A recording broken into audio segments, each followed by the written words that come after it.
everybody, welcome to my channel. My name is Jessica. Today is a very special video. I am sitting down in a very brave attempt to film my birth story for all of you. I'm gonna be filming this get ready with me style just because I need to get ready for the day. And I also really want to film this video for all of you because I think it's a really important story to tell. I just had my first baby. She is 3 months old, almost 4 months old at this point. And it was my first pregnancy, at least my first pregnancy to term. And it was quite the adventure. That's one way to put it, I guess. Going through my miscarriages was really helpful to hear experiences of other women. And that was also true for me when I was learning about other people's pregnancy experiences and birth stories. Everybody's story is a little bit different, which is what's so interesting about listening to birth stories. You can listen to every single person's birth story that has one, and they are all different and special in their own way. Which is why I thought it would be worthwhile to share my experience with my followers who are interested in hearing about how my daughter came into this world. I think these stories are also very important to share so that other people can relate with maybe what I've gone through. I'm sure other people have gone through similar experiences to me, even if they weren't exactly the same. I imagine that a lot of women might relate with parts of what I went through. Also, I think women should be loud in telling their stories, especially when it surrounds such an important part of femininity, bringing life into this world. I think it's so often brushed under the rug, ignored. Women are expected to just bounce back and recover and act like nothing happened weeks, sometimes days after giving birth. And I would love to shine more light on the amazing work that women do, the amount of our bodies, our mental health, our finances, all of these things that we sacrifice to become mothers and to nurture life in the next generation. And I think it's a really beautiful thing, and I think it should be honored and celebrated in a way that it's not today, not only in our society, but in our government structures as well. And I just want to celebrate being a woman and celebrate the miracle of life that I created. And sitting down to film right now, it was quite brave of me. I have my baby down here in her bouncer. I might have to film this video in several chunks, but I'm going to do my best to get this story out, get my makeup on, and hopefully we all will get out on the other side of this unscathed. If you would like to know more about the beginning of my pregnancy journey, I will go ahead and link the video to my previous Get Ready With Me where I announced my pregnancy right up here in the cards, and I talk a little bit about my fertility story and how I came to conceive my third pregnancy that resulted in my daughter here, Dottie. And yes, that is her name. Her name is Dottie. Her full name is Dorothy, but we call her Dottie, or the Dot. And she is quite the sweet little thing. All right, I'm just gonna jump right into it. So let's start off with about just over halfway through my pregnancy, maybe like into my second trimester. I was going in for my regular OB appointments, and they had noticed that my blood pressure was slightly elevated at these appointments. And I was not concerned at all. I've always had fine blood pressure, and I was tracking my blood pressure at home religiously because of their concerns for my blood pressure. And at home, my blood pressure readings, hi honey. Oh no. Oh no. It's okay. Shh, it's okay. I'm gonna try and breastfeed while I do this. This is what I mean by the amazement of motherhood. Back to the story. So yeah, the readings were just slightly elevated. Nothing too crazy, like nothing like that I had to run to the hospital or anything like that, but enough for them to be a little concerned and just to kind of keep a closer watch on me. I already was considered a high-risk pregnancy because of my age. I am 39, and in the maternity world, that means you are an ancient grandma trying to have a baby. They call you a geriatric pregnancy, anything over 35, which, you know, I have things to say about that, but I'm not going to say them right now. And I was being treated with kid gloves because of my age, which ended up being a very good thing. So the doctors, like, trust your doctor, they know what they're doing. But I was kind of brushing it off at first, thinking that they were really overreacting about these blood pressure readings. They had me tracking my blood pressure at home, and my blood pressure readings at home on my machine were always completely normal, nothing to be concerned about at all. Or maybe slightly elevated for a person, but normal for me. Once I had a certain number of high blood pressure readings in my doctor's office, they decided to order some more comprehensive blood work for me to really get a good idea of how I was doing in my health throughout my pregnancy.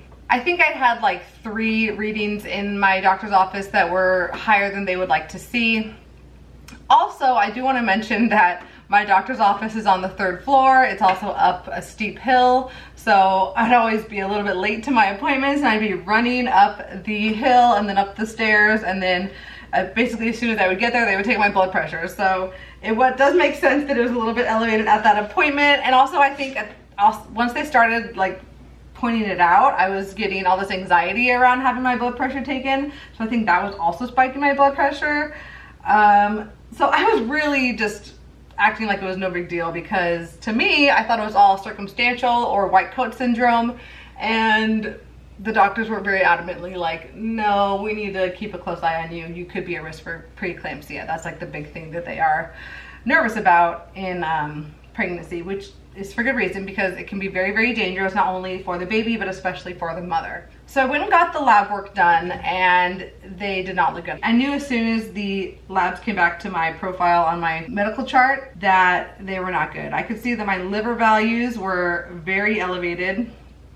They had like tripled their normal value. They weren't in like a crazy dangerous range for like what they can see in preeclampsia, but they definitely were kind of getting close to that, or you know, just much higher than they normally are, triple what they normally are. And then there was also things going on with like my white blood cell count. They were like slightly lower, I want to say, or was it my platelets?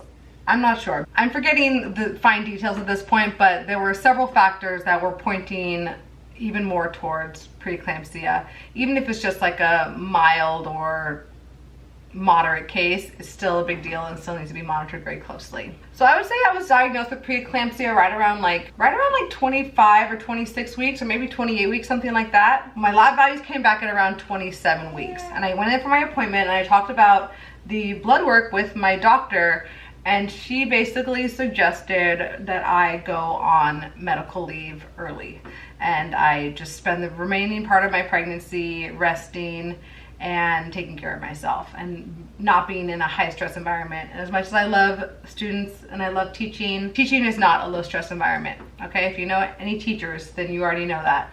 So I talked to my principal, and she was very supportive, and it's basically like, you need to follow your doctor's orders, you need to take care of yourself. And so I went on leave with like 5 days notice, or I think even less than that.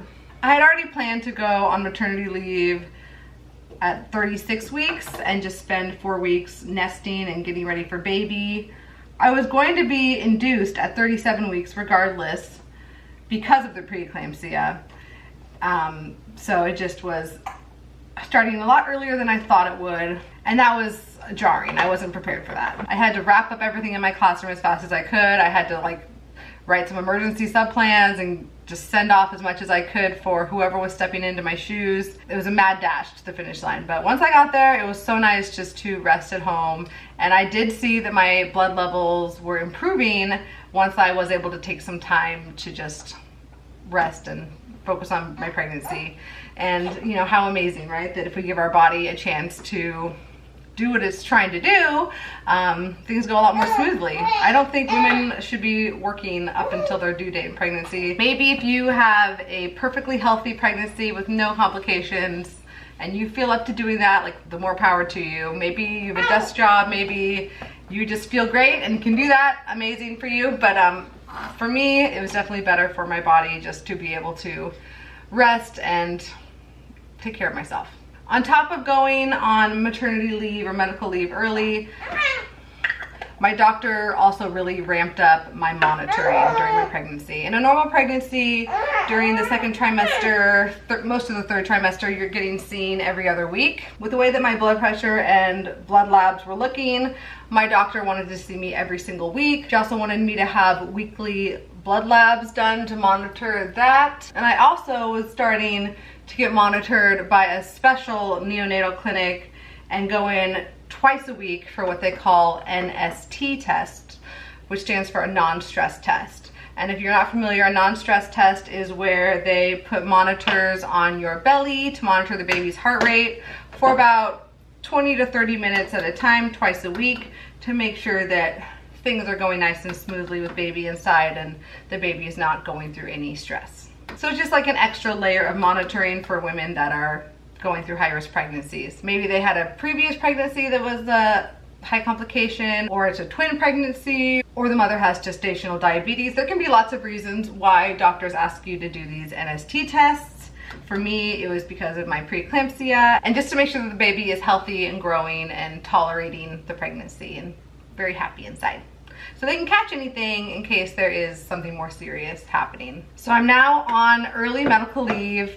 I am going to 3 doctor's appointments and blood tests each week. And honestly, I was happy as a clam. Things were going quite swimmingly at this point. I was just loving being home from work and having time to rest. And so far so good as far as the monitoring was going. You know, everything looked normal, everything looked managed, and I was just feeling great. Honestly, I loved being pregnant. I did not have any back pain. Maybe towards the end I had a little bit of discomfort, but I honestly love being pregnant. I've never felt better in my body. I felt beautiful. I felt confident. I felt just really happy and was loving the whole experience. Until one day, well, I did have a little bit of a scare. My due date was November 13th. And on October 1st, my very dear Auntie Sue passed away, which was very unexpected. And my auntie was probably my closest family member to me. I just adored her so much, and she adored me, and it was just very, very sad time, and it was really hard going through a loss like that while pregnant. And I was just so excited for my auntie to meet my daughter, and she actually just a few days before that couldn't come to my baby shower because of her health condition. And so I was just very much grieving my auntie on October 1st, the day that she passed. And I went on a walk with my big pregnant belly, as I was doing most days during my pregnancy. And it was trash day, and I bent down to pick up a piece of trash that the garbage man had left behind on his route. And I stood up real quickly, and obviously it was me standing up real quickly that caused this, but I started getting just a little lightheaded and dizzy and seeing stars, which is one of the signs to look for like severe preeclampsia. If you have vision changes, if you see stars like floaties in your vision, those are all signs that things are not going well as far as preeclampsia goes. So that's always what they tell you to look out for. They're like, call your doctor if you experience any of these things. And I hadn't experienced anything like that up until this point. And you know, I'm sad. I've been crying the whole morning. I had just started my walk. Oh, flippity gibbet. I forgot to put on my primer. This keeps happening. I'm trying to pan the Smooth and Blur primer from Sephora, but every time I do my makeup, I forget to put this on. I'm just not like a primer girly. So I even had it sitting here in the basket in front of me, and I still forgot to put it on.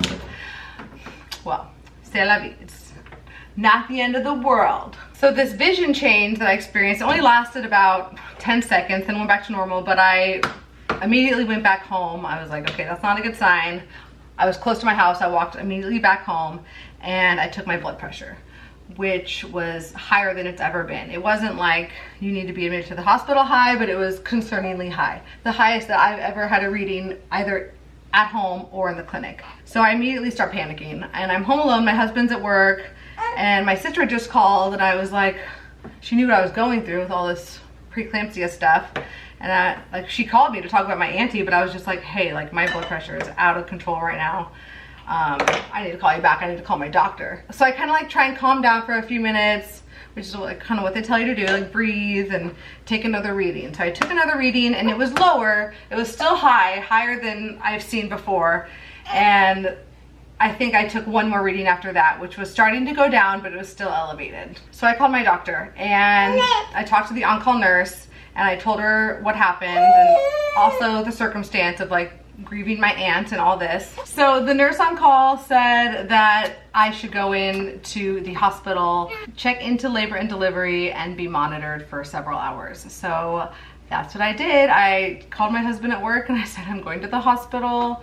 They want to check on the baby, make sure everything's okay. And so I drove right over. Danny was able to leave work and come and be with me, which was really great.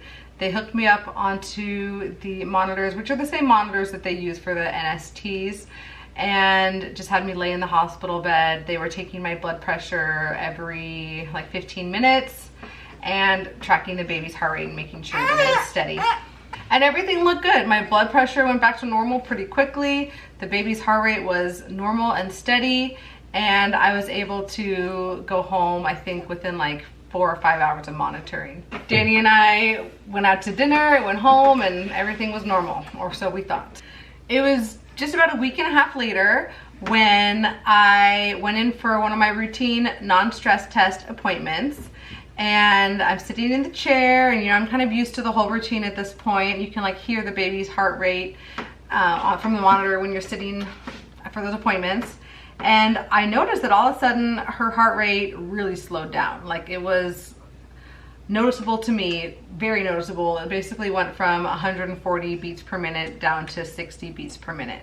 And it stayed down for a good like 30 seconds or a minute. And I'm like kind of looking at the machine, like willing for the number to go back up, for her heart rate to increase, and eventually it did. But at the end of my appointment, the technician came in, took one look at my chart that had been spun out from the machine, and was like, oh, and I was like, yeah, I immediately knew what she was looking at, obviously, because I noticed it myself. I was like, yeah, her heart went down for quite a bit of time, and like, is everything okay? And she's like, okay, well, like, I'm gonna go have the doctor look at this. So she brings the chart over to the doctor, and then the doctor immediately is in front of me, and he's telling me, this is concerning.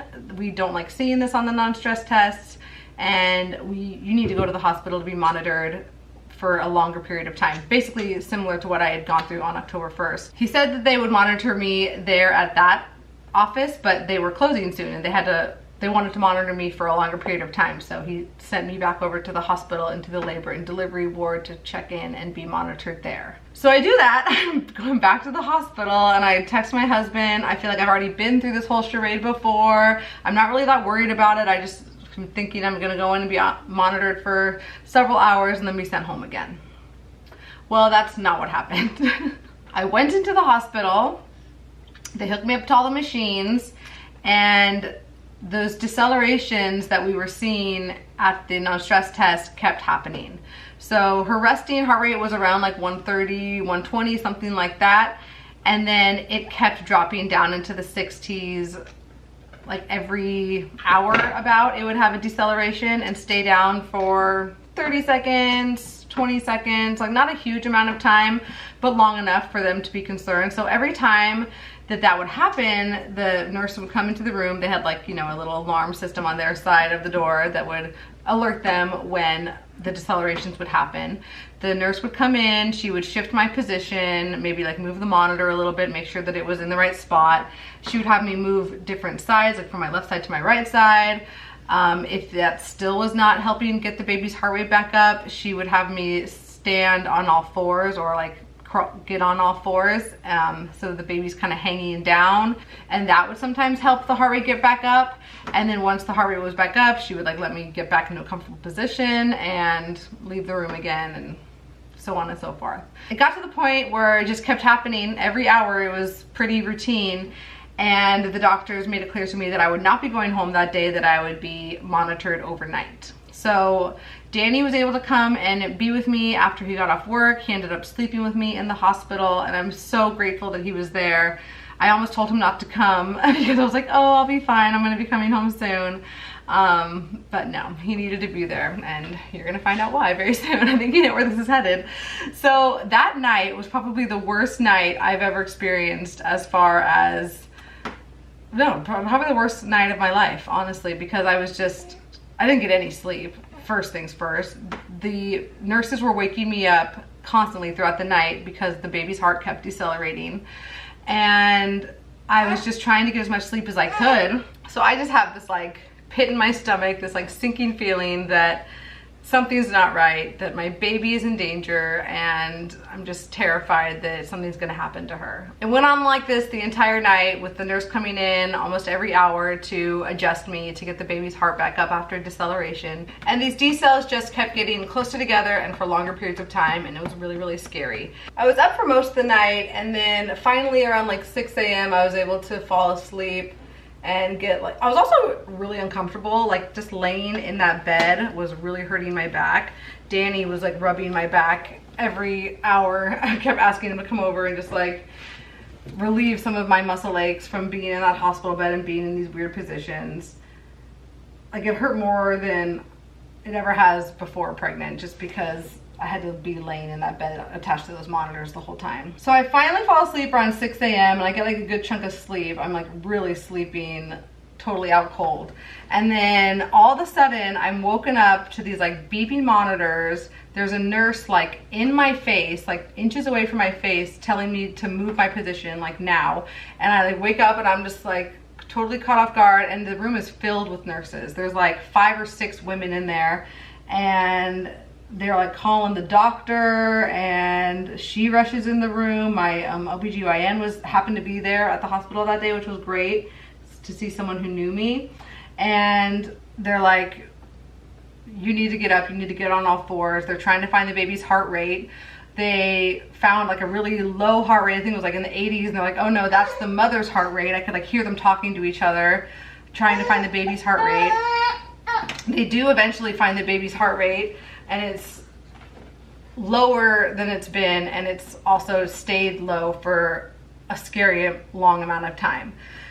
The baby's heart rate does eventually come back up, but they are on high alert, and things are starting to get really serious. They were already serious, but now they're like, okay, it's game time. Like that was basically the decision maker for the staff, because my doctor then had a very blunt conversation with me and told me, hey, this baby is not happy inside, like something's going on. We don't know what's going on and what's causing these decelerations, but we do know that your baby will be safer outside of your body at this point, and it's time for this baby to come out. At this point, I was 35.5 weeks pregnant. So I was gonna be induced at 37 weeks regardless. So I basically had like 2 more weeks of pregnancy left. And I needed those 2 weeks, okay? Because this baby, you know, she was gonna be okay. I mean, I was, well, always hopeful that she would be okay. And I knew that like babies at 35 weeks when they're born do, for the most part, very well. But I was still very, very scared for her and for me, and just for the whole experience. Explained to me also that with all these, honey, what is it, my lovey love? I'm sorry, guys. She's tired. She's tired, that's what it is. She needs to go to sleep. Trying to do my eyeshadow like this is not easy. So the doctor came and explained to me that the baby was obviously experiencing some distress.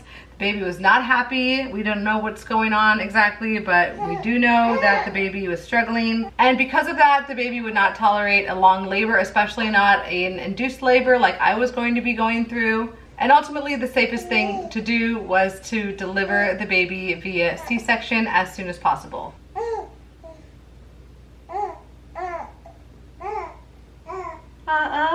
Obviously, I was not shocked, but scared. I was not expecting this. I thought that everything was going relatively well. I thought I had another 2 weeks to get ready for this baby.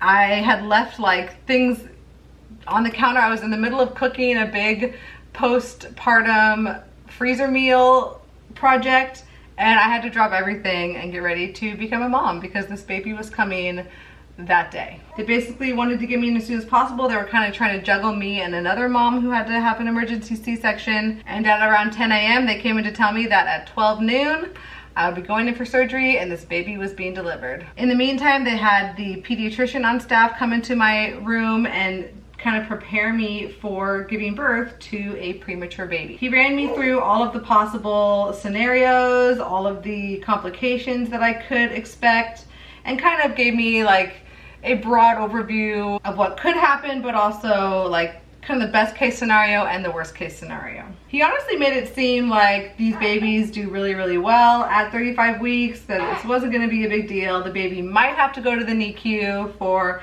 an hour or a couple hours to be monitored after birth, but for the most part, these babies don't have a ton of complications. Of course, every baby's different, every birth is different, but he really made it seem like it was a pretty low probability that I'd have to deal with anything too serious for a baby at this gestational age. So obviously I'm terrified not only of having a premature baby, but also going through major surgery, which I was really hoping to avoid. I did not want to have a C-section. I was actually really looking forward to experiencing labor and just like that kind of chapter of a woman's life, and I was like, you know, doing breathing exercises, hypnobirthing classes, meditation things, just things that would help me through that process.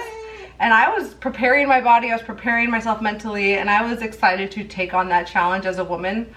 But I was never given the opportunity because this baby had to be removed from my body as quickly as possible, and that meant going in for this severe abdominal surgery, a C-section. I've also never had major surgery, so that was another reason why I was just so scared. I've never had like major anesthesia, and I just know that things can go wrong, and I didn't want to have a big scar, and I didn't want to, just the whole thing, I was just scared for her and just absolutely terrified. By the way, I was like sobbing through this whole thing. I know I'm talking about it very matter of fact and cavalier at this point, but when I was going through this, I was non-stop sobbing the entire time.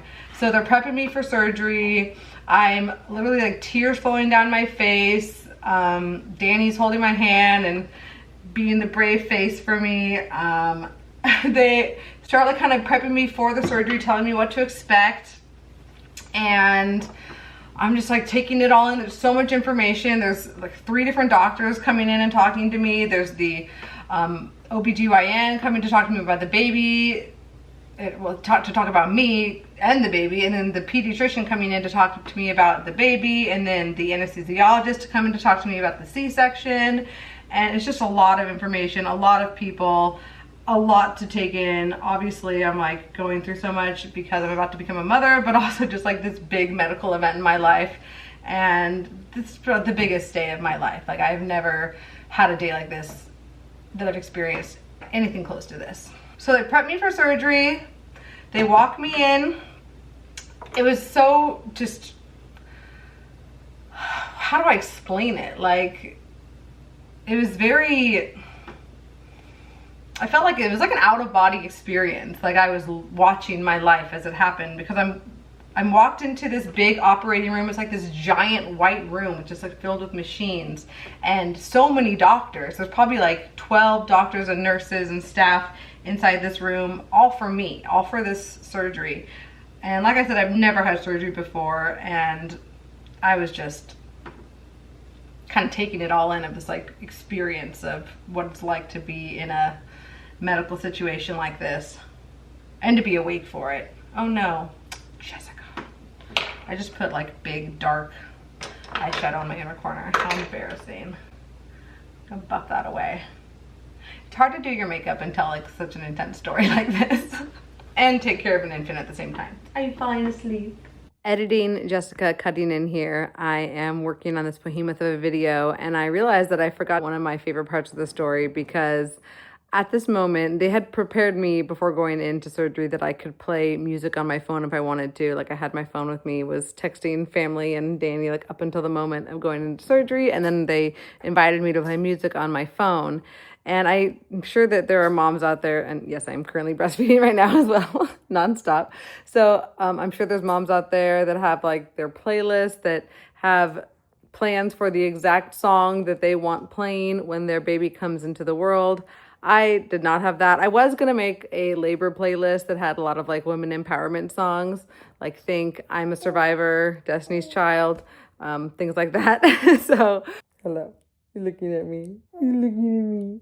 So I was looking through my phone trying to find music to play, and I, again, was sobbing. I was just I had completely lost it. I was beside myself, and I just could not think of anything to play. It just was not the first thing on my mind. I was just so scared, and I was just staring at my phone, like tears are falling onto my screen, like scrolling through my music library. And then one of the nurses comes over and she says, okay, like, sweetie, are you gonna play some music? Like, we gotta get started. And I was just like, I don't know what to play. And so she like takes my phone and is like, okay, sweetie, well, we're just gonna put your phone over here, and like lays me down and gets back to starting the procedure. So I had to include that part because I just find it to be funny. And let me know what song you would have played while your child came into the world in the comments. So the anesthesiologist comes in to numb me from basically the waist down, and they do what's called like a spinal block. So they're putting medicine into your spine to block the nerve receptors in the lower half of your body. And that was probably the scariest part for me. I just, it's a big needle and you have to stay really, really still. And if they miss, it can be really painful or like a really bad situation. Luckily, I had been reassured by several of the staff. My husband happens to work for this hospital, so he knows people who know people in the staff and had like talked to people who have given birth in this place before. And what I had heard about this anesthesiologist was that like she was the best, and like even all the doctors who were like, okay, when I had my baby, or like if I was to have a baby, this is the person I would want to do my anesthesia. So you're in great hands. So that was very reassuring to hear.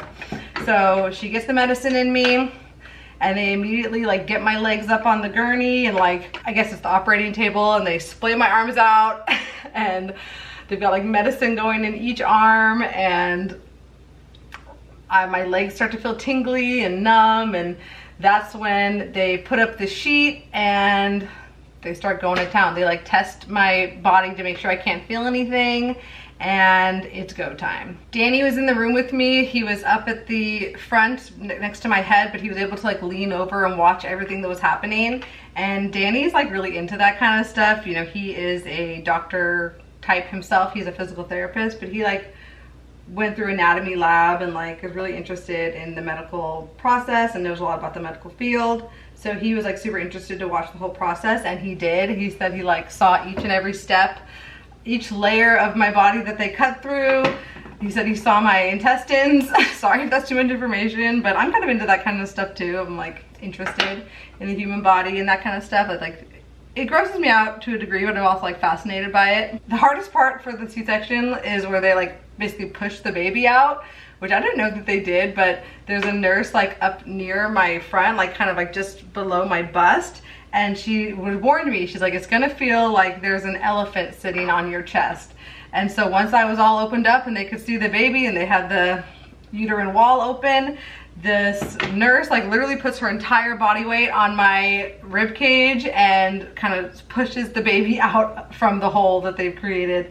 And Danny has it all on video. Well, not video, they wouldn't let us take video, but he has pictures of the whole process, which is really cool to see afterwards. Love those pictures to share with family. I'm like, you want to see a really gross picture? And they're like, no thank you. I have to give like trigger warnings.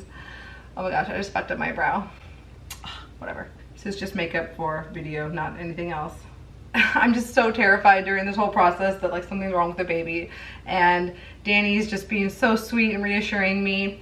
And the baby gets out and she immediately starts crying, and Danny's like leans down. He's like, she's crying, babe. She's so beautiful. And I just like immediately start weeping. I'm just so relieved. The sense of just like hope washes over me, and all the like concerns that she's gonna be born safely go out the window. And I'm just so happy that she's here and she's breathing and she's crying and everything looks to be pretty good. So I was really hoping to do skin to skin time. The doctor had warned me that that would really depend on the condition of the baby when she's born, and on a lot of things.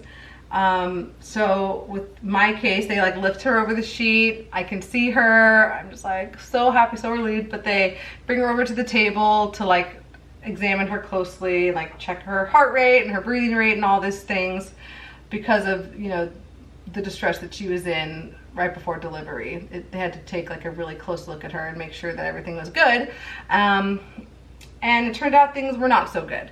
So the doctor comes over after a few minutes, like they're working on me, like sewing me back together. And the pediatrician on staff comes over and he explains to me like, the baby's good, like she's breathing, but like her heart rate or her breathing rate is a little bit higher than we'd like it to be. She's kind of having a hard time like catching her breath, and like it was just like really rapid breathing, which they don't like to see. And she also looked really pale. And so they were like, okay, we're gonna bring her over to the NICU like right now. So I didn't even get to hold her or anything. I got to see her, they like cleaned her up, and they whisked her over to the NICU immediately, which was obviously very scary for me. I mean, I was relieved that she was here. I was relieved that she was relatively good, at least they thought so, but they needed to look at her more closely in a specialized environment. So they brought her over to the NICU. Thank God that this hospital we were at has an amazing NICU department, and I knew that she was in good hands. And but obviously just so sad that I couldn't like hold her and be with her immediately, and that she had any complications at all.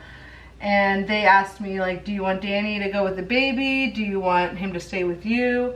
And I had this like weird fear that someone was gonna like steal my baby, or that they would like confuse my baby with someone else's baby. I don't know if that's like a common fear for moms, but I just like heard about weird things happening in hospitals. So I was like, stay with the baby, Danny. I was like, I'm fine. You go with the baby, stay with her, go be with her in the NICU. Sorry if it looks different. I had to reset the camera, but like I was saying, I could not stand the idea of my brand new little premature baby being all alone in a big scary hospital when just minutes before she was inside my body.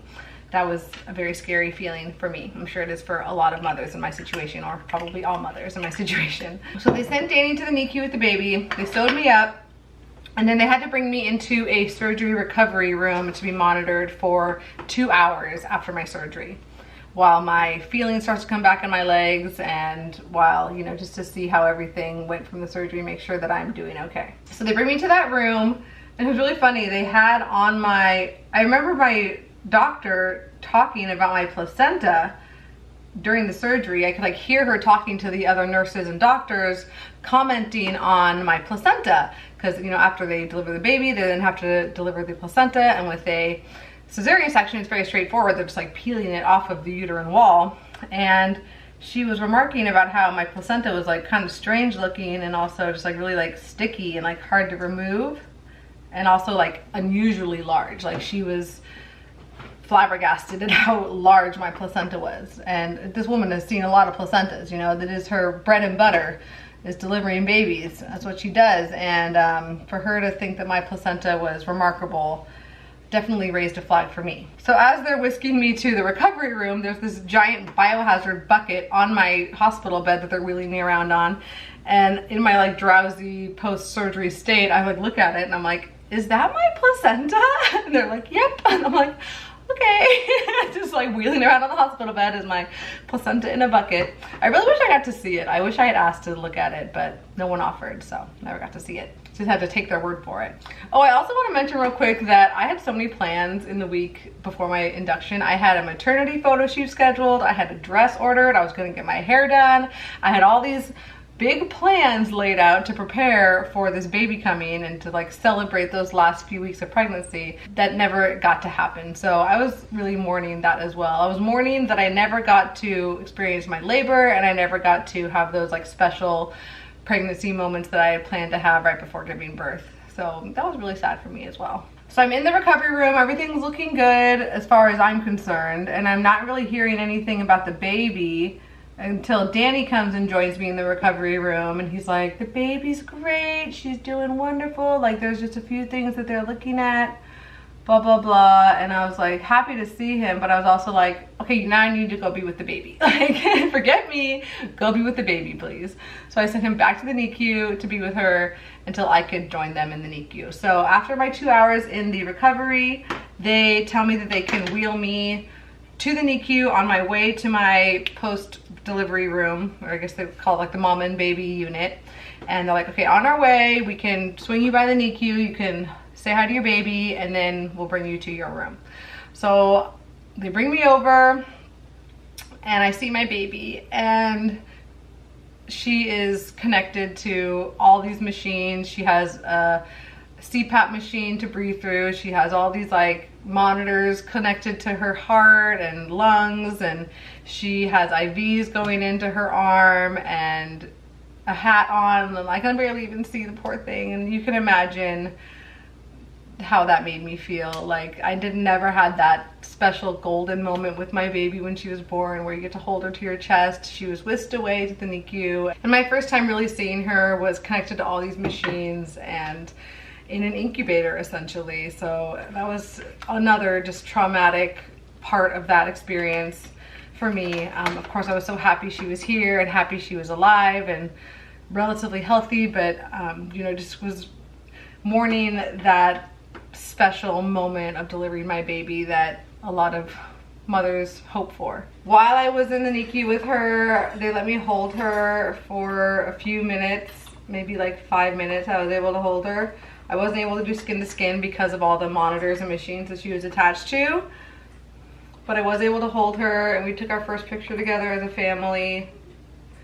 And then they had a lot more work to do on the baby and more tests to do and everything, so they brought me into my room and the mother baby unit and left me in there to recover while they worked on Dorothy and see how she was doing. So because she was breathing so rapidly, her blood oxygen was quite low, so they had her on the CPAP machine to get more oxygen into her body.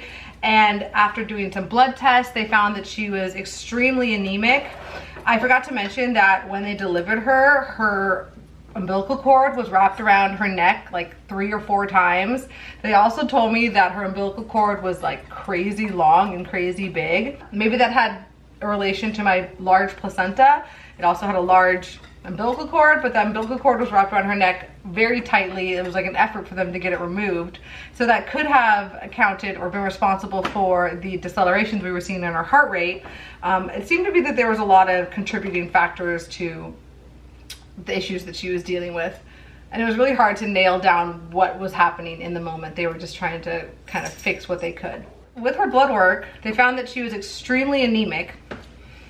I'm also anemic. I have a genetic blood disorder called thalassemia. It's the beta version, so it's like nothing serious, but it is genetic. So I wondered if I had passed it on to her and that was the cause of her anemia, but it was like even lower than that would reason for. So they come into my hospital room and ask my permission to give my baby, my like 2-hour-old baby, a blood transfusion. And like, what do you say? Like, of course, like do everything possible to give me a healthy baby when we leave here. So in the early hours of her life, she gets a blood transfusion, and then they find that there's also problems with her blood sugar, which is very common, especially babies who are born anemic and premature babies. It's hard for them to regulate their blood sugar. So they have to put her on TPN, which is like total protein nutrition or total person nutrition. I don't know. It's basically just intravenous nutrition that they would give anybody who has like a feeding tube or who can't eat on their own at any point in their life. But it was given to my baby to regulate her blood sugar in those early days of her life. So throughout this, I'm just like in my hospital room trying to heal. I really couldn't go back and forth and see my baby in those early hours after she was delivered. You know, I am in incredible pain. My anesthesia is wearing off. I can't even walk, and I'm just in my hospital room panicking. Like, I don't know what's happening. I keep getting bits of information that keep coming in, asking for permission to do this procedure, that procedure, this procedure. Your baby's going to be monitored for a day, for 2 days, for 2 weeks. Well, hopefully she'll be out by her due date. So we're looking at a month in the NICU. So I'm just like, the like walls are caving in on me if I'm just realizing like, holy moly, like I'm in for it right now. Like, this is not going to be a simple couple days in the hospital, go home. This is going to be like a long haul, and we're going to be here a while. And like, when am I going to be able to go home with my baby? It was a big question mark, and nobody would give me that answer for good reason, because they can't give me that answer. They don't know what's going to happen with this young little baby, and they're doing their best, and they're professionals, and this is what they do for a living. This is what they do, is get babies healthy at home. But I just was realizing that it was not going to be a simple process. So the scariest moment probably happened for me when a doctor came into my room at like 3 in the morning and asked my permission to install a PICC line into my baby's bloodstream.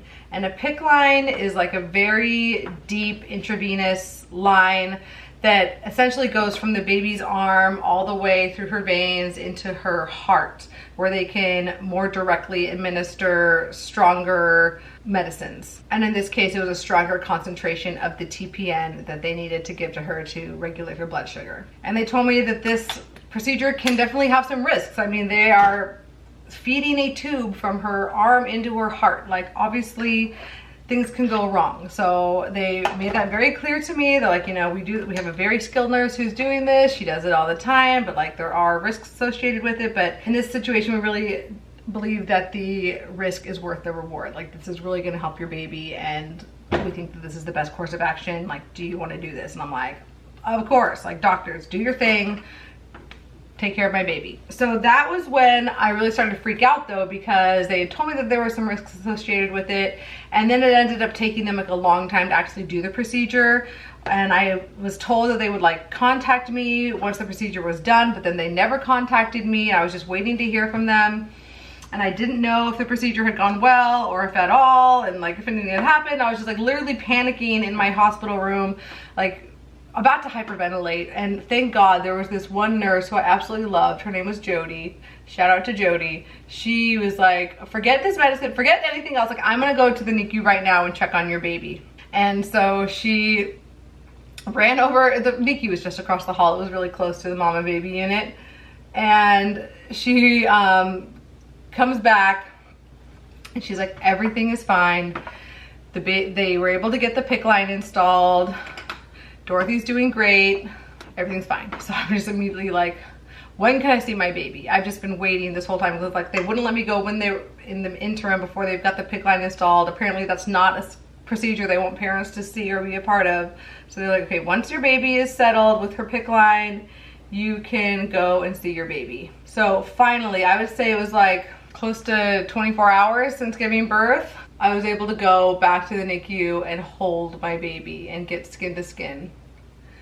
I did go see her in the middle of the night at like 1 a.m. I was able to just like hold her hand like through the incubator and like sit with her, and like, oh my gosh, thinking about it now, I like can't believe I lived through that. Like, Danny wheeled me over in my wheelchair, and I just sat by her bed, by her incubator, and like opened the little side door and held her little hand. And I just couldn't believe that like this was my life, that this is what was happening. It was honestly my biggest fear to go through a NICU or premature birth, and my biggest fear happened. And obviously my biggest fear would have been losing my baby. That was my biggest fear, but I definitely feared going through this experience. And like, I guess I'm a stronger person after going through it. Like, I can handle more than I thought, but it was a really, really, really hard time. So the next morning, they have the PICC line in. This amazing nurse put it in. I ended up falling in love with this nurse. She was my saving grace during our time in the NICU. She taught me so much too about taking care of the baby, breastfeeding. An amazing, amazing nurse. So yeah, about 24 hours after giving birth, I was finally able to go in to the NICU. They were able to take the baby out of the incubator and put her on my chest and hold her skin to skin. And I sat there for a good 2 hours, just holding my baby, smelling her, letting her smell me. Yeah, it was such a relief to finally be reunited with my baby. I'm gonna wrap up the remainder of the story, because it could go on and on. Long story short, it took us a long time to get out of that NICU. We spent 18 days in the NICU with the baby. And the biggest issue was they were able to stabilize her blood sugar after a while and wean her off of the TPN. That was a gradual process. It probably took about 3 to 5 days. It's all blurry now.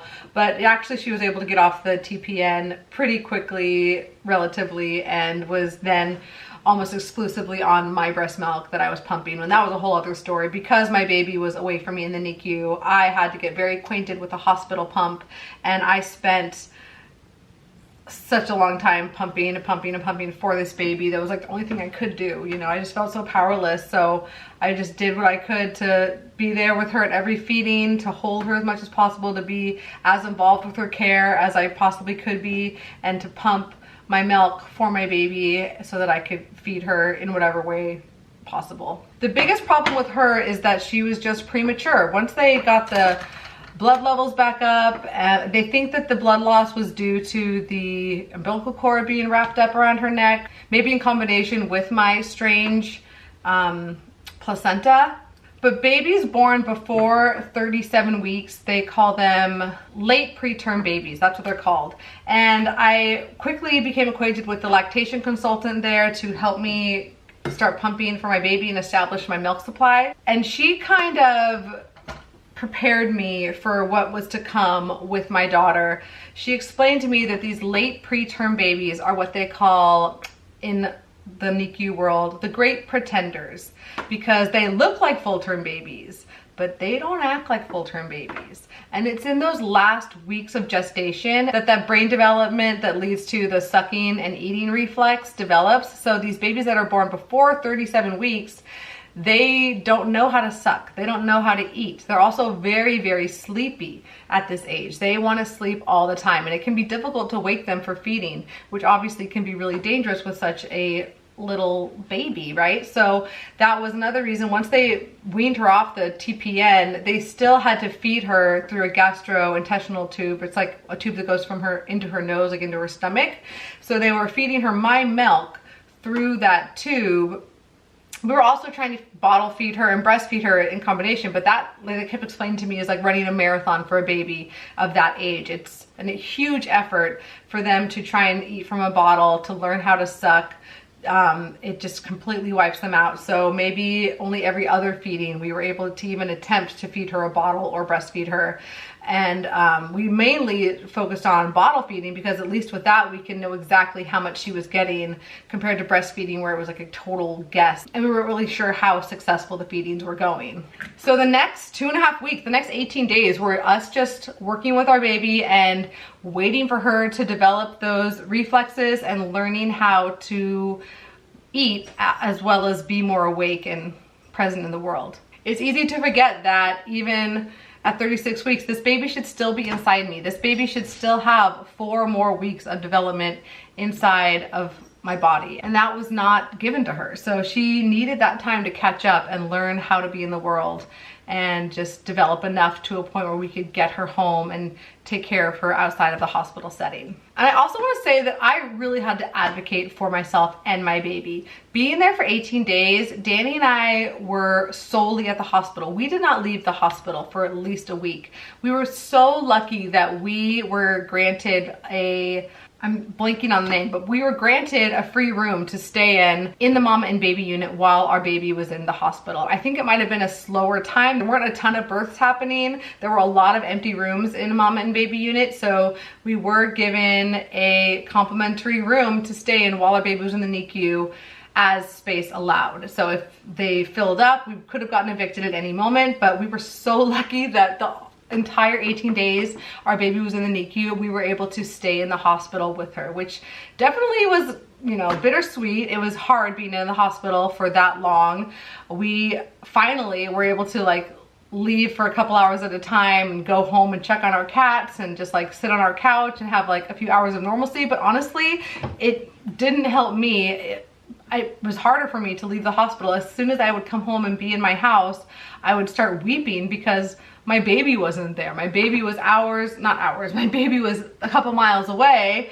And I don't know how she was doing. I could call at any moment, and they would have called me if anything happened, but just this physical separation between me and my daughter was unbearable. And I wanted to be at the hospital 24/7, just so that I knew I was physically close to my baby. So eventually, slowly, like I was saying, I really had to advocate for myself because I was there for so long. I met so many different nurses, and that was one of the hardest things, was like every 12 hours there was a new face, and a new person had to get to know us, and we had to get to know them.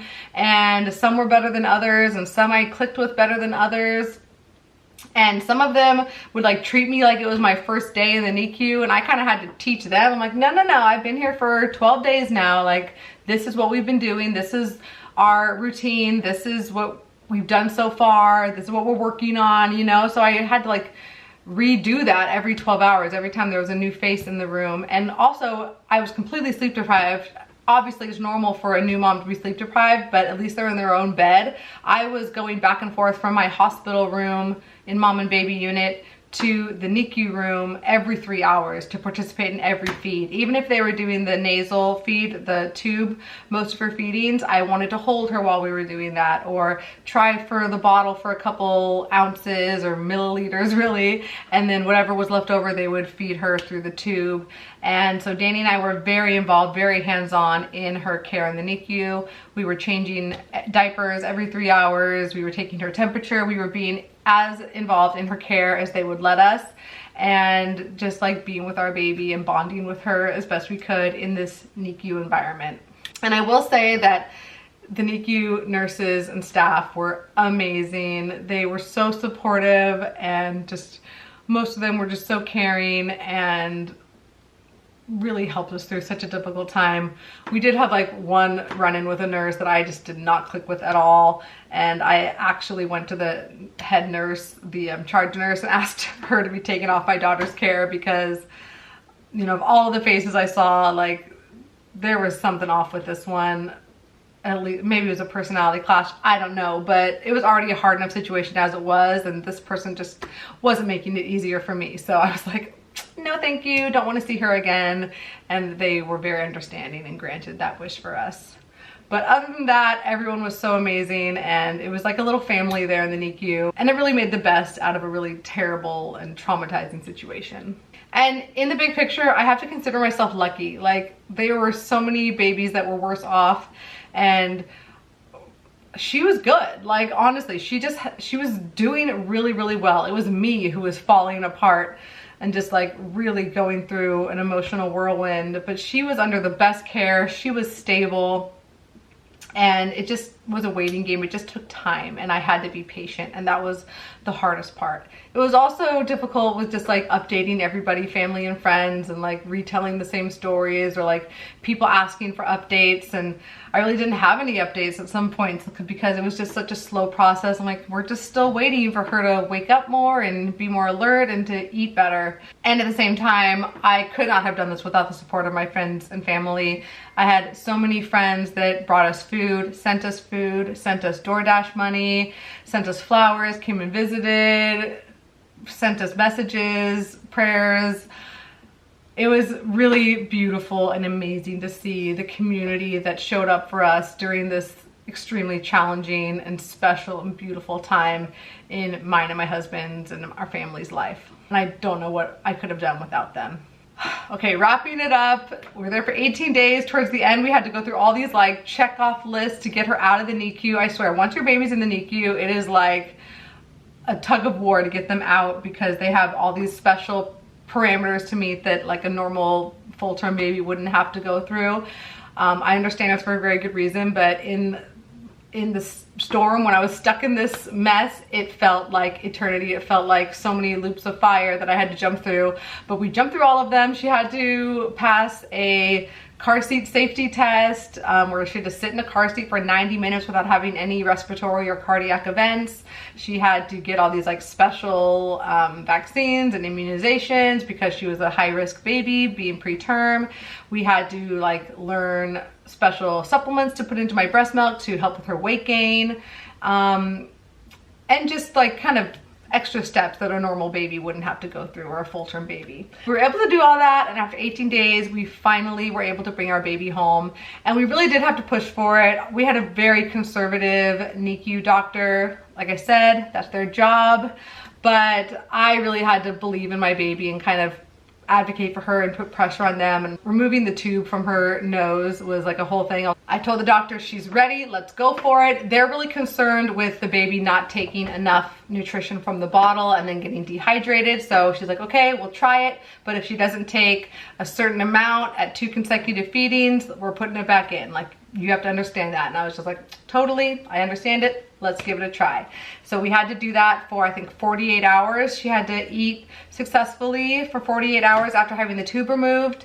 And she had to gain a certain amount of weight. And once she was able to do all those things, she was able to go home. And they had a little NICU graduation for her. All of her nurses and doctors on the floor came out with like pom-poms and like played music while we got to take her home. And I was just crying and crying, just so happy and just bewildered that we were at this stage finally. Because when I was in it, when I was in the thick of it, in the woods of it, it felt like it was never gonna end and that I was gonna live in that hospital for the rest of my life. But now it's like a distant memory. And of course everyone told me that while it was happening, they're like, I know this is hard, but soon it's gonna just be something you look back on. You know, it's hard to believe that in the moment, but it's really true that like, it's hard to see the forest through the trees.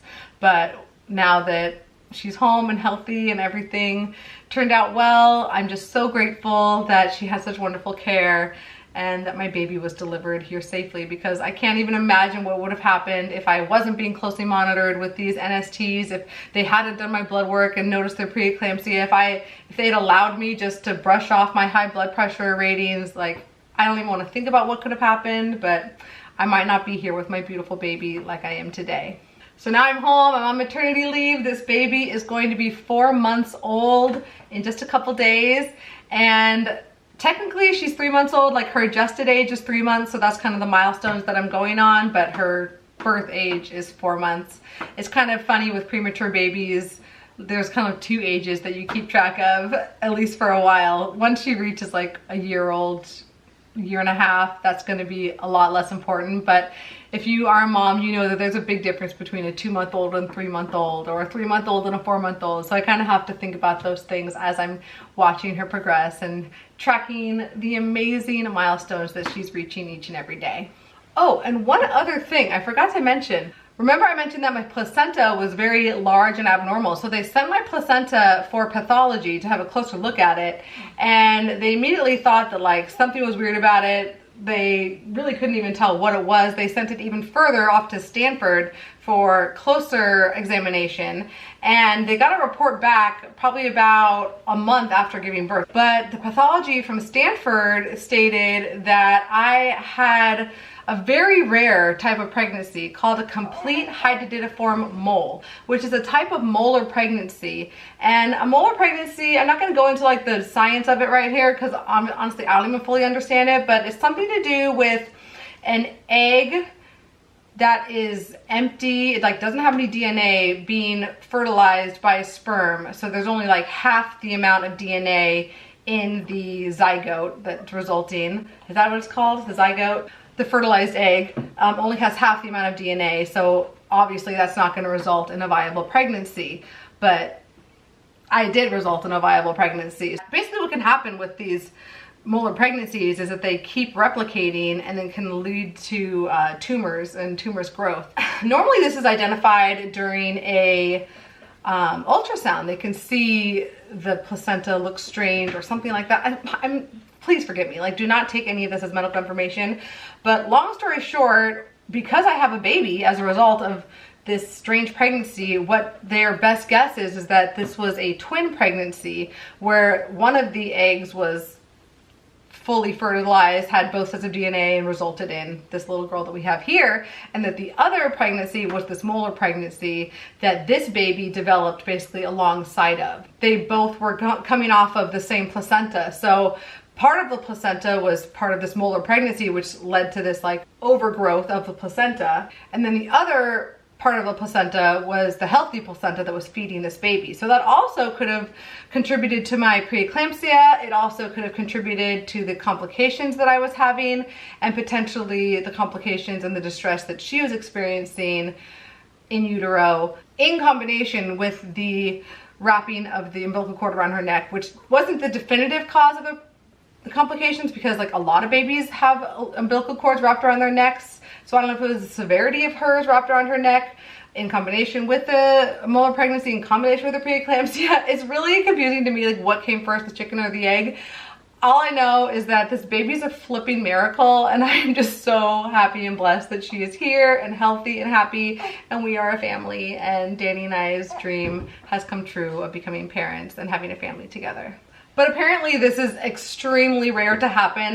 They said that it's between like 1 in 20,000 to 1 in 100,000 births that this can happen. So extremely rare. Also not surprising at all that something so rare and unusual would happen to me. Like, it's kind of par for the course for my life and my health history. So overall, I'm fine. I am getting monitored each and every month to track my HCG levels to make sure that they are returning back to 0 and then staying at 0, just to make sure that nothing is remaining from that pregnancy inside my body, and my body is not overproducing or creating any tumorous growth. Molar pregnancies can lead to cancer in some cases, so it's really important that if you have a molar pregnancy that you go through this extra surveillance or extra monitoring to make sure that your body's returning back to normal after either a miscarriage from a molar pregnancy, or in my case, birthing the other part of what grew next to a molar pregnancy. So weird, I know. Again, don't take my word for it. If you want to learn more about it, go to a medical website and research a complete hydatidiform mole. And you'll see that they almost always result in miscarriage unless they happen to be alongside a twin pregnancy like mine. Crazy, I know. It still blows my mind. So I'm gonna wrap this video up here. I really hope you enjoyed hearing my story. Leave your birth story down below in the comments. I would love to hear it. I never get sick of hearing people's birth stories. Maybe you also went through some similarities with me as far as preeclampsia goes, or an emergency C-section, or an experience in the NICU. I feel like it's a special club to be a part of where like no one really understands unless they've gone through it. I was so fortunate to know a friend that also had a NICU baby, and she was such an amazing support during that time, and I'm so grateful to her just to be someone to talk to and to listen to. So I'm sure if you've had this experience, you understand what it's like to share that with another person is really special, and it's hard to relate to people unless they've been through something like this. So I hope this video was helpful to you. I hope it was nice to hear someone else's story and to relate to someone maybe who's been through a difficult experience like you have. I hope it was interesting to you and that you got something out of it. Even if you've never been pregnant before, I hope you were able to enjoy and take something from this story. I think it's important that all women tell their stories about everything, okay? Girl power. The divine feminine is an amazing thing. I really hope you enjoyed this video. Thank you for watching all the way to the end. I know it was a long one. I know editing this thing is gonna be a doozy, so hopefully it comes out okay. Thank you for putting up with all the fussiness and breastfeeding and all the things that come along with trying to film a video while having a little baby to take care of. I'm sending my love out to you wherever you are in the world that this video finds you, and I hope you're doing well, and I can't wait to see you in my next video. Thanks so much. Bye.